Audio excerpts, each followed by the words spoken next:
Vivre, à quoi ça sert? C'est le titre du livre d'une personnalité exceptionnelle. Sœur Emmanuelle est avec nous, publie ce livre témoignage, c'est Flammarion, à partir des pensées de Pascal, pour dire finalement le vécu d'une femme engagée dans l'amour, âgée de 95 ans, et qui est avec nous aujourd'hui. Il y a plus de 30 ans, la petite sœur des chiffonniers, après des années d'enseignement, choisit à sa retraite de se consacrer aux exclus des bidonvilles du Caire. À 63 ans, elle va vivre au milieu des ordures, des rats et des cochons. Comment est-il possible qu'en 1978, nous ayons des petits dômes qui vivent dans un tas d'ordures, alors que tant de millions d'autres sont trop gâtés, sont pourris même par leurs parents? C'est une injustice telle, c'est ça qui crie vengeance. Aux 40 000 gosses qui essayent de survivre des reventes de ces déchets, elle va offrir des écoles, des hôpitaux, des jardins d'enfants. Les aider simplement à retrouver le sourire et l'espoir. Un enfant qui va à l'école est un enfant qui est sauvé des ordures, des saletés, des mouches, des rats. Sœur Emmanuelle fait partie des personnalités préférées des Français. Infatigable et révoltée, elle défie la misère, tutoie tout le monde, bouscule les convenances, les consciences, pour remettre, comme elle le répète inlassablement, les hommes debout. Merci, sœur Emmanuelle, d'être avec nous. J'avais envie de vous dire, à 95 ans, vous êtes une révolutionnaire. Enfin, entendons-nous, révolutionnaire, c'est-à-dire, je crois que tout homme sur Terre, à des moments, se sent révolutionnaire. Toi, Patrick, ça t'arrive, non? Ben peut-être, oui. Sûrement. Ouais. C'est-à-dire changer les choses et se dire que, et on va évidemment parler de ce livre événement, Vivre à quoi ça sert, et se dire qu'il n'y a pas de fatalité. Ah non. Non, c'est-à-dire que tu vois, il faut toujours lutter dans la vie. Et mon expérience donc de très vieille femme, c'est quand on s'acharne, on est toujours vainqueur. Mais il faut s'acharner, aller jusqu'au bout, du bout, continuer, jusqu'à ce qu'on transforme quelque chose. On ne transforme pas le monde, mais on doit transformer quelque chose dans le monde. Chaque être humain doit le faire. Ouais, c'est se dire, sinon la vie ça sert à rien. Sinon, c'est bête, c'est même macabre, ça n'a pas de sens. Dans ce livre, il est dit, sœur Emmanuelle, et d'une manière assez crue mais réelle, sinon on est un cadavre, on va descendre dans un trou, on est mort. Et la vie n'aura servi à rien. Et finalement, ce qui transcende tout ça, ce qui transcende la mort, c'est l'amour. Ah voilà, c'est l'amour. Et ça, c'est merveilleux. Et tu vois, Patrick, il y a tant de gens dont on ne parle jamais et qui savent aimer. J'en ai rencontré, vraiment, j'ai été dans les 5 continents. Et c'est ça qui m'a donné ce punch. C'est de voir à quel point l'homme a une valeur. L'homme est capable de choses, mais extraordinaires, jour par jour, sans paraître à la télévision, justement.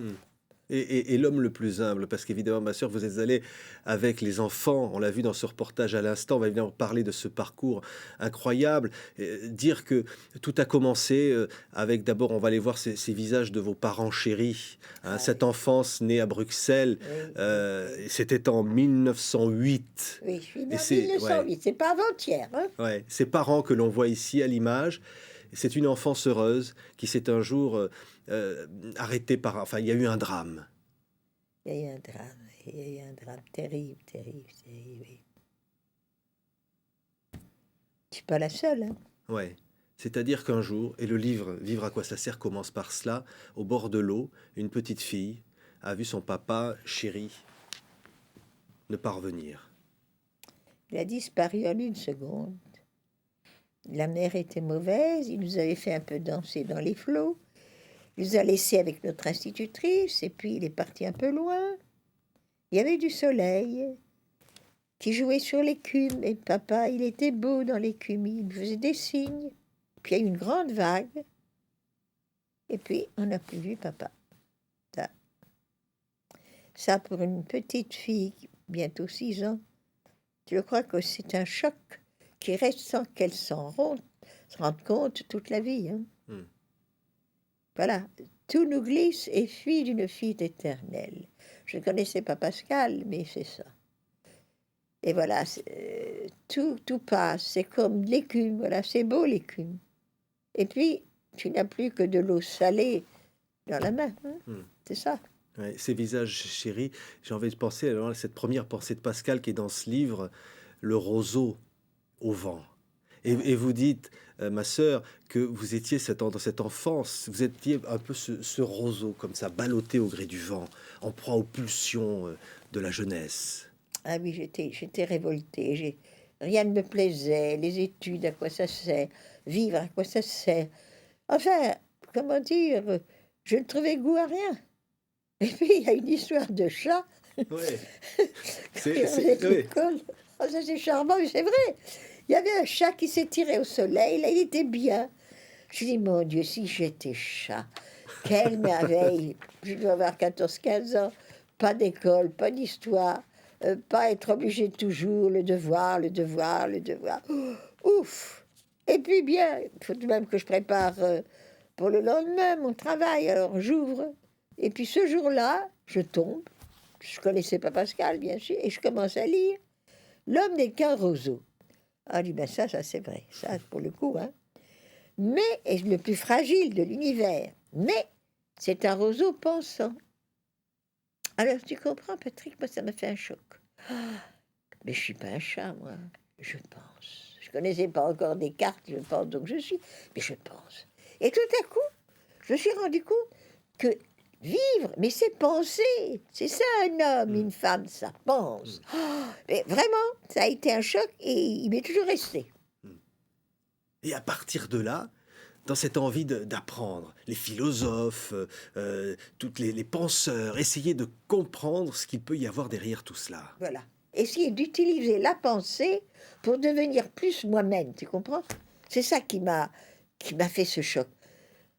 Bien sûr que je me sentais très fragile, mais je pouvais, par mon intelligence, essayer d'approfondir, d'aller plus loin, plus loin, plus loin, dans la science, la connaissance.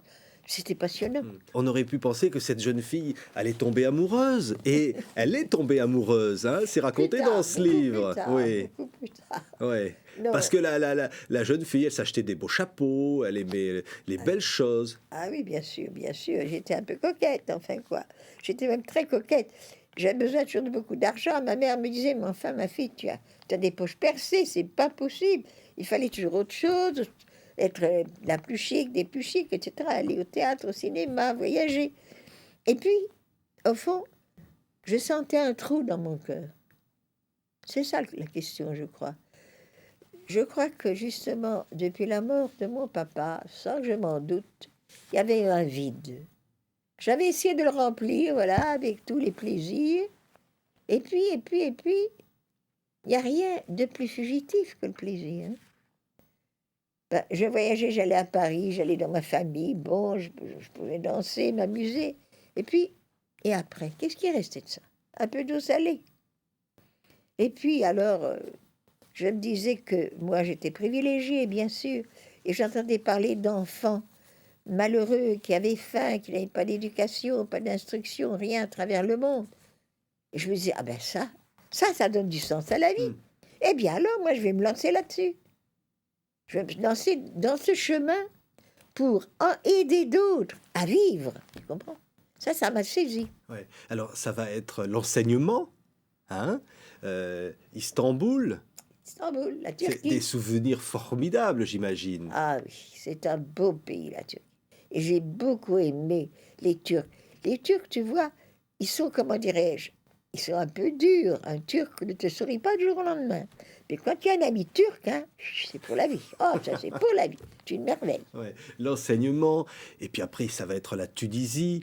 Et puis finalement, l'idée de se dire, ça ne suffit pas. Ben, c'est-à-dire que je voulais vivre un peu dans la justice. Et je trouvais que j'étais trop privilégiée. Je ne manquais de rien.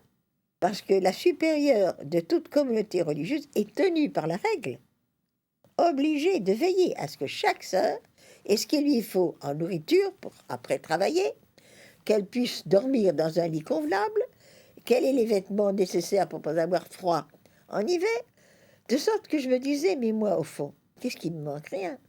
Et tant d'enfants qui, eux, sont privés. Alors, quand j'avais 62 ans, nous avons passé notre beau collège aux sœurs égyptiennes à Alexandrie. Je pouvais rentrer en France, me reposer. Mais me reposer de quoi, Seigneur? Non, je me sentais encore pleine de vie. Alors j'ai visité un bidonville. je ne connaissais pas. Je ne savais même pas que c'était possible. Qu'il y avait des enfants qui vivent dans l'ordure, sale, pas d'école, pas de dispensaire, pas d'église ou pas de mosquée pour les petits musulmans. Il n'y avait rien, que des ordures, parce que les parents allaient chercher les ordures et vivaient des ordures, revendaient ce qui était revendable. Alors, j'ai compris que non, je ne devais pas rentrer me reposer en France. J'avais eu 40 ans d'enseignement. Non. Je pouvais enfin vivre mon rêve, partager nuit et jour. Quelque chose qui était juste. J'étais plus privilégiée. J'étais moi aussi au milieu des rats, des chiens sauvages, ces petits animaux dans une petite cabane sans eau, sans électricité.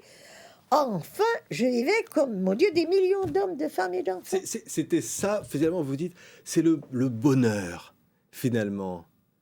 Eh bien, tu sais, hein, c'est quelque chose d'extraordinaire. Vraiment, c'est extraordinaire.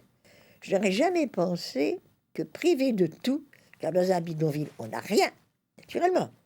Il n'y a pas de magasin, il n'y a pas de cinéma, il n'y a rien, il n'y a pas de ski, il n'y a rien.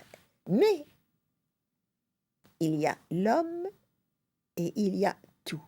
Parce qu'il y a la relation très, très simple, très chaleureuse, quotidienne, de tous les instants.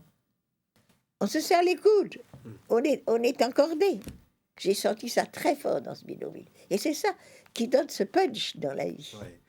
Sœur Emmanuelle, on va avoir l'adresse évidemment des amis de Sœur Emmanuelle s'afficher, on la reverra à la fin de cette émission bien sûr pour tous ceux qui nous écoutent et qui ont envie aussi comme ça de faire quelque chose, mais dire que quand même il y a eu quand même des moments de doute. Et là vous le dites, ceux qui doutent, même ceux qui doutent de Dieu, sont une partie de moi.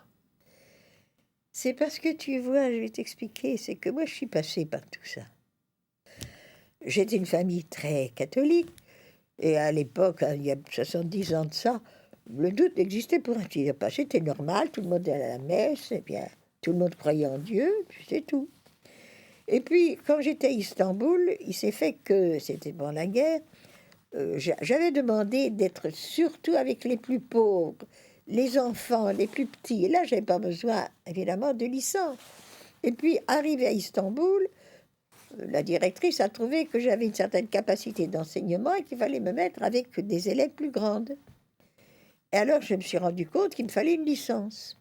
Je ne pouvais pas aller à la Sorbonne, on ne pouvait même pas écrire. Alors, j'étais à l'université d'Istanbul. Je commençais par la philo. Et tout à coup, je me suis trouvée avec des professeurs de très haute qualité, musulmans et juifs. Pour eux, évidemment, au-dessus de Mohammed, Mahomet, au-dessus de Moïse, il n'y avait rien. Et moi, au-dessus de Jésus-Christ. Et où était la vérité? Ah ah! Moi, j'allais être chrétienne parce que mes parents l'étaient? Non. Je voulais l'être parce que moi, j'étais convaincue. Alors, j'ai étudié la philosophie, j'allais trouver un beau système qui allait m'aider à trouver la vérité avec un V majuscule. Et puis, je me suis rendu compte que les philosophes, qu'est-ce que tu veux, se succèdent. Et les philosophies disparaissent, et c'est toujours le dernier, n'est-ce pas, qui est le plus intelligent. À cette époque, c'était Bergson, c'était le grand ponce du Collège de France, c'est très bien, mais elle est passée, naturellement. Et puis, bon, alors après, je me suis dit, non, j'ai étudié les religions, j'ai étudié toutes les religions, avec avidité, tu sais, je vois encore un bouquin énorme, je prenais des notes, je résumais tout, et j'ai trouvé dans toute religion un rayon de lumière, c'était vraiment beau. Dans le Christ, il m'a semblé le soleil, en son zénith. Oui, mais, quelle preuve? Je voulais une preuve CQFD. Que Dieu existe. Que Dieu existe. Et je n'avais pas de preuve. Et je n'avais pas de preuve que le Christ, comme j'y crois d'ailleurs, évidemment, qu'il est Dieu de Dieu, lumière de lumière, comme nous disons dans le credo. Mais quelle preuve? Ah, alors mon Dieu, qu'est-ce que j'ai pas étudié? Les différentes littératures, les sciences, partout, j'ai cherché, j'avais des cahiers de notes, fallait voir. Et alors, qu'est-ce qui m'a sauvé quand j'étais en Sorbonne? C'est Pascal. J'ai eu Pascal, justement, au programme. Ouais. Ah, tu sais, hein, il y a quelque chose. Alors, Pascal dit très clairement qu'il est impossible, par la raison, de prouver l'existence de Dieu. J'ai respiré. Enfin, c'est ce que je trouvais, moi aussi, que je n'osais pas trop me dire. Enfin, bon. Et puis alors, il y a le fameux Paris, hein, dont Voltaire s'est beaucoup moqué. Moi, Voltaire, il a des pages extraordinaires. Mais Voltaire n'a pas la profondeur, il ne va pas jusqu'au fond, du fond, du fond, comme Pascal. Alors, moi, j'ai parié pour, hein, et je suis ravie d'avoir parié pour.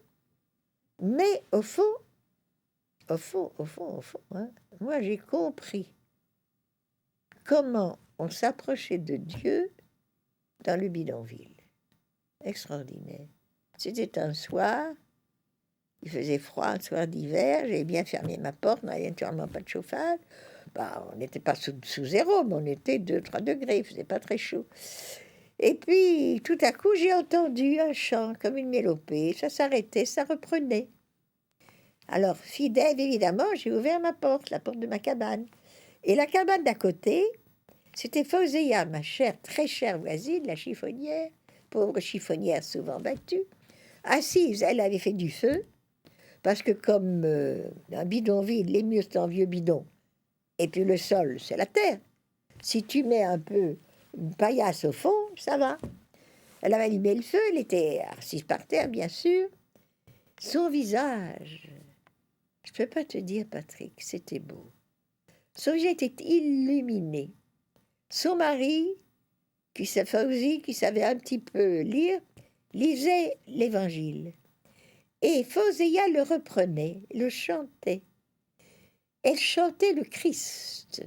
Et elle regardait son petit Guirguire, l'aîné, nous avions obtenu de son père, enfin qu'il aille à l'école, il faisait son devoir de calcul, à plat ventre, parce qu'évidemment, il n'y avait pas de chaise, il n'y avait pas de table. Et on voyait, elle était fière de cet enfant. Il allait avoir une autre vie que celle d'un misérable chiffonnier. Elle savait que le Christ allait l'aider. Elle l'était, la petite dernière. Elle était sûre que Dieu était avec elle et que si elle n'arrivait pas à le sortir tout à fait de cette vie de misère, il y avait une autre vie, avec l'amour, tu comprends? Et là, tu es rentré dans ta cabane et tu as prié en disant « Je voudrais lui ressembler ». Oui. J'ai dit, Seigneur, par la grâce de Fauséa, donne-moi un cœur d'enfant. Parce que je me suis rappelé la parole de Pascal. Dieu n'est pas le Dieu des philosophes et des savants. J'en savais quelque chose. Il est le Dieu d'Abraham, d'Isaac et de Jacob. Dieu qui se révèle à l'homme. Et la phrase du Christ, si vous le devenez comme de petits-enfants par vous lit, hein, petit, vous n'entrerez pas dans le royaume. Et moi, j'avais voulu briser la porte, entrer dans le royaume par ma raison raisonnante. Et tout à coup, je me rendais compte que c'était pas ça. Et alors, justement, Pascal, Dieu sensible au cœur. Attention, le cœur pascalien, c'est pas il a du cœur, il n'a pas de cœur. Non, non. Le cœur pascalien, c'est le cœur biblique. C'est l'homme dans ce qu'il est, ce qu'il a de plus intime, de plus profond, dans son intelligence, sa volonté et justement sa sensibilité. Dieu sensible au cœur des petits. Et voilà. C'est l'homme, évidemment, à l'image de Dieu, et Dieu qui ressemble aux hommes. C'est Pascal. Et il y a évidemment l'image de la mort aussi, et qui est présente dans le bidonville, qui est présente aussi dans cette vie, sœur Emmanuelle. Vous l'avez croisé. Même vous avez failli, d'ailleurs, vous le dites, vous jeter par la fenêtre. Quand j'étais adolescente, oui, que j'étais par cette crise qu'ont parfois les adolescents, que je trouvais donc que la vie était tellement bête, à quoi ça servait. Finissons-en, ouvrons la fenêtre. Et puis, ça, je me souviens très bien, je vois encore le deuxième, parce que en bas, il y avait les bureaux. Au premier salon, salle à manger. Au deuxième, les chambres à coucher. Et je me vois bien me penchant. Et puis, c'était où? Et puis, je me suis dit, bon, si je tombe, mais est-ce que je vais mourir sur le coup? Si je suis paralysée toute ma vie, handicapée, j'ai refermé la fenêtre. Voilà. Il y a une histoire dans ce livre extrêmement bouleversante. Dans un mouroir, hein, vous avez qu'une personne qui est à la dernière seconde de sa vie, Oui. qui s'agrippe, Oui. et là, c'est la peur. Tu as peur. Ah, j'ai eu peur. Parce que je suis entrée dans ce mouroir, c'était à Khartoum, parce que j'aimais énormément Mère Teresa et tout ce qu'elle fait dans le monde. Je suis entrée dans ce mouroir, et alors, en mettant le premier pas, Il y a généralement des matelas par terre très propres, des draps et d'une blancheur immaculée. Et des pauvres gens qu'on n'a pas fait ramasser dans la rue. Hein. Et c'était un noir, je le vois encore. Et puis quand je me suis un peu approchée, il y avait sur son visage cette expression des gens à l'agonie. Ça m'a vraiment impressionnée. Et puis tout à coup, il a fait un geste. Il a jeté son bras vers moi. Ses ongles étaient assez longs. Et il a planté ses ongles dans mon bras. Il me tenait, tu sais, le spasme de l'agonie. Alors moi, je suis restée là. Vraiment, j'ai eu peur. Je ne suis pas très courageuse, moi. Et puis, du fond de la salle, j'ai vu un grand rideau qui s'écarte. Et une sœur de la charité, tu sais, avec ce sarrau et puis ce bleu qu'elle porte là, elle portait un plateau, il y avait une carafe et des verres. Elle a déposé le plateau par terre parce qu'il y avait une bouchée, il n'y avait rien. Et puis elle a rempli un verre d'eau et s'est approchée d'une pauvre femme, s'est mise à genoux devant elle et on m'avait dit que c'était une malheureuse qu'on avait trouvée dans une poubelle remplie de verre, qu'on avait sortie de là, lavée, etc. Et j'ai vu cette sœur qui a regardé cette misérable, mais avec un amour, quelque chose de chaleureux, de doux, de tendre, en lui mettant le verre sur les lèvres. Et j'ai vu le visage alors de cette femme. Ça s'est éclairé, il y a eu quelque chose. Tout à coup, elle se sentait aimée. Il y avait quelqu'un qui la regardait, qui l'aidait, qui la soutenait. Alors moi, j'ai eu honte de moi-même. Je me suis dit, alors Emmanuel, du courage. Hein. Et puis j'ai essayé moi aussi de donner un sourire, mais un sourire plein de chaleur, plein d'amour à ce pauvre agonisant. Ça a été extraordinaire. Ce faciès s'est un peu transformé. Il m'a regardé, il m'a souri et il a laissé tomber le bras. Je crois qu'il est retombé, c'était fini. Alors, tout à coup, j'ai senti que l'amour est plus fort que la mort. Que ce dernier regard d'amour vis-à-vis de cet homme crée entre lui et moi un lien qui ne mourrait pas. C'est ça l'amour, tu vois. Ça a une force telle que rien ne peut briser l'amour. La vie matérielle dans la société moderne, on court après la réussite. Même d'ailleurs, ceux qui sont dans des actions humanitaires, peut-être parfois de l'orgueil, et qui courent après tout cela. Et puis, en fait, il y a l'amour. Et l'amour, c'est un joyau. Hein. Ce sont des joyaux qui s'additionnent et finalement qui sont autant de moments d'éternité. C'est ça. C'est exactement ça, un moment d'éternité. Tu vois, Pascal dit si bien dans les trois ordres, les trois grandeurs, attention, parce que Pascal a beaucoup d'admiration. Grandeur de la matière, Dieu sait. Quelle grandeur. Mais toute la matière ensemble ne fait pas une seule pensée. C'est dans notre ordre, ça ne se touche pas. Mais toutes les pensées ensemble ne font pas un seul acte d'amour gratuit. C'est le troisième ordre. Et cet ordre-là, qui est éternel. Et c'est ça, les moments d'éternité. Et tu vois, moi, je vois autour de moi tant de gens qui aiment. C'est pas vrai que les hommes sont égoïstes. Bien sûr, nous avons tous de l'égoïsme. Mais que de parents, j'ai entendu cette phrase dans toutes les langues que je ne comprenais pas, on me le traduisait à travers le monde. De parents fatigués, travaillant, parfois ayant 2 genres de travail par jour, et qui me disaient, ma sœur, c'est vrai, je n'en peux plus, mais mon fils sera mieux que moi. Je vais lui offrir de bonnes études. Et tant pis pour moi si j'en peux plus. Mon fils sera plus grand que moi. C'est merveilleux, ça. Ouais. C'est-à-dire, on court pour oublier le vide, en quelque sorte. Ah, voilà. C'est l'agitation. Voilà. Ça, c'est le divertissement de Pascal. Ouais. Il parle beaucoup du divertissement. Juste exactement ça. L'homme sentant en lui un vide, un manque, qu'est-ce qu'il fait? Il court toujours derrière. Des plaisirs pour oublier. Ça, c'est encore tout à fait autre chose. Nous sommes dans l'ordre de la matière, hein, del libido, comme dit Pascal aussi. Enfin, ça s'est pris de la Bible, la libido. Et alors, cette libido, c'est-à-dire ce désir de toujours jouir, ne satisfait pas le cœur de l'homme. Il garde toujours ce trou. Et puis, ces phrases à la Pascal, cœur creux et plein d'ordures. Et il parle pour tous les hommes, hein, attention. Moi, toi, lui, nous. Nous avons, si nous nous regardons bien, Nous avons beaucoup de faiblesses. Nous avons beaucoup de manques en nous, Ouais. n'est-ce pas? L'intolérance, parfois inspirée par des religions que l'on interprète mal aussi. Ah, ça, De c'est ceux qui croient qu'ils, par orgueil, vont se sacrifier au profit de l'humanité entière. oui, ça c'est terrible, ça c'est terrible.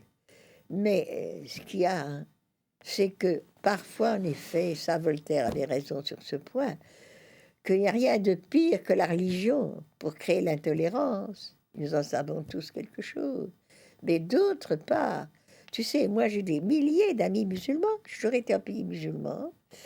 Eh bien, j'ai des milliers d'amis musulmans, mais qui ne sont pas du tout fanatiques. L'islam n'est pas fanatique, c'est pas vrai. Il y a malheureusement dans l'islam des fanatiques qui utilisent, soi-disant, le Coran, mais ils l'utilisent très mal. Mais j'ai vu dans toutes les religions, chez les juifs, j'ai beaucoup d'amis juifs, j'ai des amis bouddhistes, j'ai des amis musulmans, etc. Eh bien, j'ai rencontré beaucoup de gens qui savaient s'ouvrir à l'autre, qui étaient justement pas des fanatiques, et qui ont fait de la religion très souvent, comment dire, un ferment d'amour, tu vois. Et c'est ça, c'est la manière dont on comprend sa religion. Ouais. Hein. C'est s'ouvrir, on l'entend bien, c'est s'ouvrir aux autres. Ah, C'est-à-dire qu'on voilà. parle de l'intolérance parfois, des gens qui se referment sur eux. Hein, Ça, c'est terrible. Ouais. Et tu vois, comme tu l'as dit si bien, être intolérant au point de croire qu'il faut tuer l'autre parce qu'il n'est pas de sa propre religion et qu'il n'a pas les mêmes principes politiques ou autres, ça c'est le comble de la fermeture, n'est-ce pas? C'est terrible. Mais moi, je prie beaucoup pour ces gens-là. Il y a une prière que j'aime beaucoup. Seigneur, pitié pour ceux qui meurent et ceux qui font mourir. Ce sont des gens qui... On doit tout pardonner, même le pire. Est-ce qu'on peut pardonner? Et je crois que quand on a reçu des blessures terribles, comme je connais des amis qui en ont reçu, on ne peut pas pardonner de soi-même. Mais, il y a un très grand mais. Si, dans la religion chrétienne, n'est-ce pas, mais aussi dans l'islam, il y a le pardon, attention, dans le bouddhisme, il y a le pardon. Dans le christianisme, il est très fort parce que nous avons cette parole extraordinaire du Christ. Quand on lui met des clous dans les pieds, dans les mains, et qu'il dit « Père, pardonne-leur, car ils ne savent pas ce qu'ils font. » Alors, la prière unie à cette parole du Christ permet de pardonner. Mais la blessure, on la garde. Pardonner, ça ne veut pas dire qu'on oublie, qu'on ne souffre plus. Ça veut dire qu'on veut du bien à celui qui nous a fait du mal et qu'on dit du bien de lui. Ça, on peut le faire par la volonté. Et j'ai beaucoup d'amis qui savent pardonner. Oui. Mais par exemple, des moments de doute, et finalement, c'est limite de la raison dont parle aussi Pascal. C'est savoir qu'on ne peut pas savoir. C'est accepter ses limites, tu vois. Et là, je peux dire qu'une petite anecdote d'Augustin m'a très souvent aidé.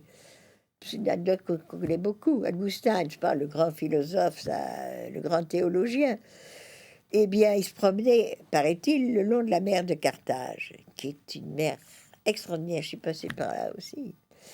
Et il préparait son De Trinitate, n'est-ce pas, sur la Trinité de Dieu. Et c'était un sujet, un thème d'une profondeur. Et il cherchait par son intelligence, bien sûr. Et il avait raison, d'ailleurs. Et puis, il voit un petit gosse de 4-5 ans qui avait fait un trou dans le sable, un petit coquillage, qui courait à la mer, prendre de l'eau dans le coquillage et qui versait dans le trou. Alors, à un moment, le grand philosophe théologien s'arrête et il dit au petit, mais qu'est-ce que tu fais? Moi, je vais remplir mon trou avec la mer, toute la mer. Alors, naturellement, Augustin sourit, un petit gosse, son papa lui explique. Et puis, tout à coup, il s'est remis en question. Enfin, qui est le plus bête des deux? Moi, je vais mettre Dieu dans mon trou, dans le trou de mon crâne, quel que soit le cerveau.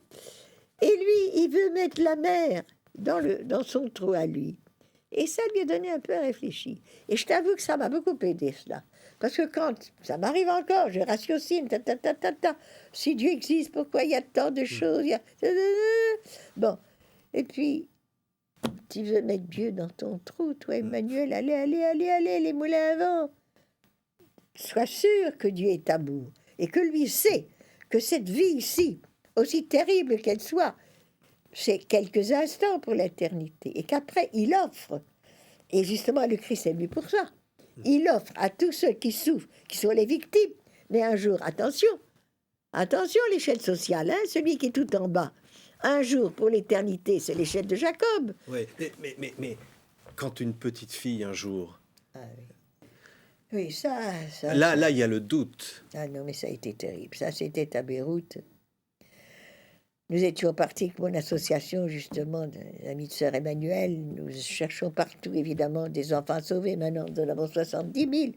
À cette époque, on n'en avait pas tellement, mais enfin, nous sommes partis avec son président pour sauver les enfants du Liban. C'était en pleine guerre. Il y avait une petite fille, je me souviens bien, elle s'appelait Lila. Mais je la vois, tu sais, ces petites Libanais, ces grands yeux noirs, ces cheveux bouclés. Un amour. Enfin, la ferme a été détruite par les bombardements. Les parents s'étaient réfugiés à Khartoum, à Beyrouth. Et j'étais plus rien faire. On allait les sauver, on allait prendre la petite, lui donner tout, quoi. Et puis, qu'est-ce que j'ai appris dans la soirée? La petite a été au balcon, parce que j'étais réfugiée dans un appartement avec balcon. Et un tueur en face, à ce qui paraît qu'il y en avait, caché derrière la cheminée, l'a abattu. Parce que chaque corps abattu, il avait je ne sais pas combien de dollars. Alors tu sais, quand j'ai appris ça, cet enfant, je ne peux pas te dire qu'elle était mignonne. On s'était embrassés avec effusion, on allait lui donner une vie normale et belle. Et qu'en une seconde, cette espèce de type-là, enfin, ce salaud n'aura jamais de mots assez vulgaires, hein, pour des dollars. Ah, j'ai supprimé cette vie. Je dis, mais enfin, Seigneur, où es-tu? Mais qu'est-ce que tu fais? Ça t'est égal, toi? Que cette petite chérie-là, qui ne demandait qu'à vivre, soit tuée comme ça, en une minute. Ah, alors tout de même, ça, c'est trop fort. Alors là, vraiment, moi, je suis comme une mère démontée à ces moments-là. Alors, moi, j'ai mon petit secret, chacun fait ce qu'il peut.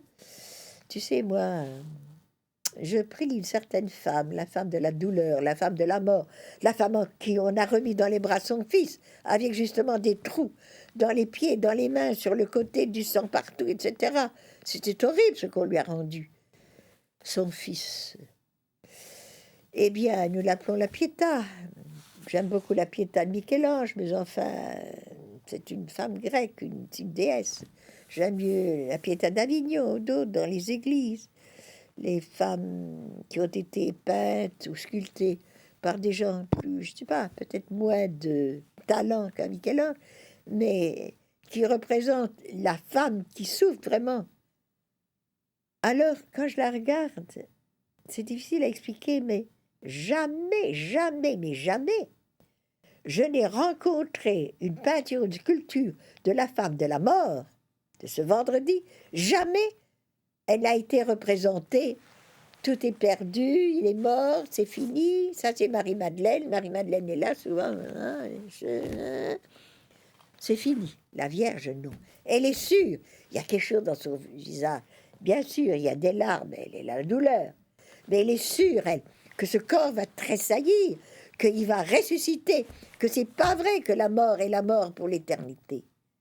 Et alors, tu vois, quand je la regarde, je ne sais pas, j'ai l'impression que la mer se calme,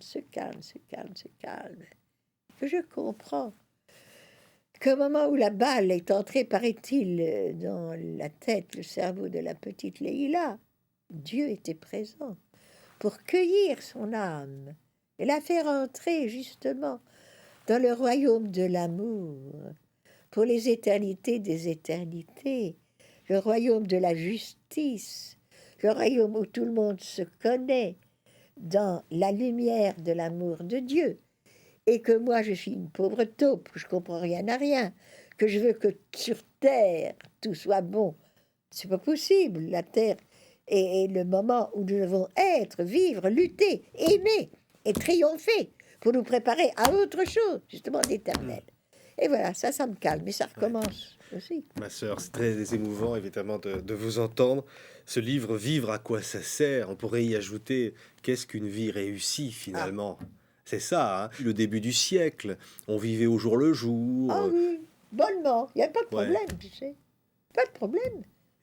Il n'y a pas 100 ans, mais enfin, au début du siècle dernier. Moi, je suis d'un siècle. Mais j'aime beaucoup mon siècle. J'aime Ouais. beaucoup, parce que tout de même, hein, on était un peu inconscients. Moi, j'aime bien qu'on doute. J'aime bien qu'on cherche. Ouais. Mais Allez, après, hop. après, on a des certitudes. Il y a le progrès. Le progrès génétique, le progrès des sciences, le progrès Exactement. matériel. Et aujourd'hui, c'est tout le contraire. Ben, c'est-à-dire qu'il y a des progrès, Dieu merci. C'est-à-dire des jardins. L'homme avance, l'homme monte, l'homme est en montée. Mais aussi, que d'hommes, surtout moi j'aime beaucoup les jeunes, tu sais. J'ai rencontré beaucoup de jeunes. Nos jeunes sont merveilleux. Tu as qu'à les motiver. Hein. J'écris aussi un petit livre. Il y a là en avant les jeunes. Le chapitre que je préfère, les jeunes motivés sont fabuleux. J'en ai rencontré partout. Dès que tu motives un jeune, il est partant. Allez, je les ai vus dans le tiers-monde. Oh là Ouais. là là là là là. Et aujourd'hui, quasiment une star, sœur Emmanuel. Hein? Alors, moment très, très amusant, lorsque je vais mourir, que je vais rencontrer Dieu, il va pas me demander quelle est ma place dans le sondage. Hein? Mais Tu sais, ça m'aide parce que moi j'aime beaucoup d'aller au cimetière. Hein. Je vais aussi à notre cimetière, là, la petite maison de retraite où je suis. Et je vois le caveau, il reste encore 3 places. Ce sera peut-être une pour moi. Et alors je suis là, je prie avec les sœurs, parce que tu sais, nous nous aimons beaucoup en communauté, les sœurs qui sont parties. Et je leur demande, tu vois, de m'aider, parce que c'est vrai, il y a un danger. Hein. Je pourrais croire moi aussi que je suis une star, mais tout ça, c'est de l'écume. La vérité, il faut savoir aimer. Je dois, tu vois, prendre les dernières forces que j'ai pour aimer de tout mon cœur, de toute mon âme. Mais les gens se disent, mais sœur Emmanuel, elle nous apporte quelque chose qu'on n'a pas, peut-être, comme ça. Un regard, on parle d'une lumière. Je ne sais pas, peut-être.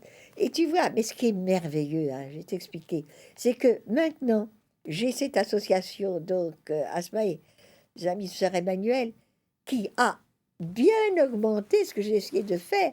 Maintenant, nous sommes dans 8 à 9 pays. Nous avons plus de 70 000 enfants que nous sauvons. Cette association, nous avons des volontaires qui partent, des bénévoles. Qu'est-ce qu'on ne fait pas? Alors, je suis tranquille, moi, je peux partir.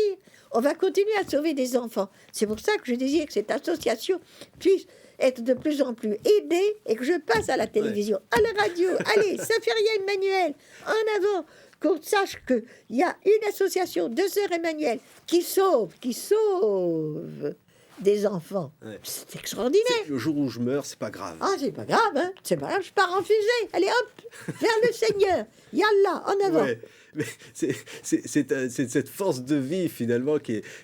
Parce que dans ce livre, il y a un passage, je le disais tout à l'heure, un peu l'amour aussi, Bien sûr, croiser le faut regard pas- d'un homme. Hein? Enfin, c'est-à-dire, C'est- bon. oui. Mais enfin, Ben oui, c'est vrai, il y a eu un certain professeur qui m'a énormément plu.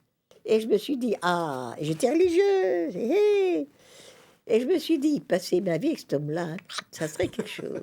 Et puis, je me suis dit, et alors j'ai été voir une bonne vieille sœur qui m'a très bien compris. J'étais très troublée, mais dans ma chair, dans mon intelligence, dans mon cœur.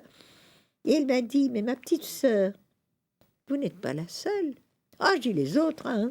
Non, réfléchissez bien. Que de femmes et que d'hommes ont à des moments un désir d'infidélité. Et il y en a qui tiennent. Elle m'a bien regardée. Elle m'a dit, vous tiendrez, ma petite sœur? Si. Si. Vous intéressez moins à votre problème, que vous intéressez plus à tous ceux qui souffrent et les pauvres. Car je sais que vous aimez les pauvres. Allez voir les malades. Écoutez-les. Priez. c'est-à-dire avoir des milliers d'enfants finalement. Comme tu dis, les années ont passé, on ne s'est plus vu. Et quand j'ai fait mes noces d'or, 50 ans de vie religieuse, j'ai vu au milieu des lettres une enveloppe et j'ai reconnu l'écriture. Et c'est vrai. J'avais donc 50, j'avais 70 ans. Hein. Eh bien, mon cœur a fait toc quand j'ai revu l'écriture. J'ai ouvert l'enveloppe, c'est une lettre d'ailleurs très officielle. Ma sœur, j'ai appris que je vous adresse, mais signé. Ben, j'ai déchiré, j'ai jeté dans le panier. Mais tout de même, j'ai ri de moi-même. Tu vois ce que c'est? C'est que le cœur de l'homme, c'est quelque chose. Hein. C'est le mouvement de l'amour Tout est un, l'un étant l'autre. Ah oui, ça c'est du Pascal. Ah, mais ça c'est Ouais. le dernier chapitre. Ça c'est le plus profond. On ne peut pas l'expliquer en quelques mots. Là, nous sommes dans la Trinité. Hein. Alors là, parce que 3 personnes en Dieu, qu'est-ce que ça veut dire? Ça veut dire que Dieu est amour. Donc, et l'amour n'est pas unique. Hein. Donc, il y a la Trinité en Dieu. C'est ce que j'aime tellement. Ce que Roublev, l'icône de Roublev, les 3 penchés l'un vers l'autre, et sur la table l'agneau immolé, Dieu par amour, qui veut devenir homme, aller jusqu'à la mort, pour entraîner l'humanité, beaucoup plus haut et beaucoup plus loin. Alors ça, tu sais. Mais moi, je peux mourir, ça, il n'y a pas de problème. Écoute, moi, j'ai lu le cycle dernier. Quelle ouverture! La femme devenant beaucoup plus libre, bien sûr, pas partout, mais ça marche, ça marche. Quand je suis arrivée au bidonville, hein, les petites filles étaient mariées à 11-12 ans. Maintenant, nous avons lutté en cordée. Et puis, justement, j'ai eu des donateurs. Mon association m'a énormément aidé. Maintenant, nous avons un lycée et nos petites chiffonnières vont à l'université. Tu vois la femme en Égypte, Ouais. ils ne sont pas les seuls. Ça va continuer. On va revoir s'afficher l'adresse comme ça des amis de Sœur Emmanuel. Ça continue. Il faut que ça continue et il faut qu'on nous aide pour sauver tous nos enfants. Yallah, en avant et merci d'avance. Il faut trouver ce qu'il y a, finalement, je reparle de cette notion de ces petites vies d'amour de Dieu, ces petits actes d'amitié vécus qui sont autant de minuscules joyaux. Ainsi, au moment où nous quitterons cette terre, une partie de nous-mêmes disparaîtra, mais cette multitude de joyaux aura façonné notre figure d'éternité. Allez, c'est pas mal, c'est moi qui ai écrit ça. Oui, Ah ben c'est pas mal de temps Hein en temps. Mais j'étais pas seule, j'étais avec Philippe Assou. Attention, il est sur la couverture. C'est un homme extraordinaire. J'aurais pas écrit, je n'aurais pas assumé Pascal seul. et c'est un livre formidable, Sœur Emmanuel, il est publié chez Flammarion. On a pu lire ou écrire, comme ça, vous voyez la couverture du Point, par exemple, c'est la preuve de la star, hein, Sœur Emmanuel, mon testament, hein, ça veut dire que c'est un peu aussi un testament. Ah oui, c'est un testament. Et comment? Allez, Ouais. en avant, toujours en avant. Yallah, Yallah. yallah. La vie est belle. Il faut s'aimer. Merci, Sœur Emmanuel. Merci d'être là, d'être ce que vous êtes et de ce message. Entendu. Allez, en avant.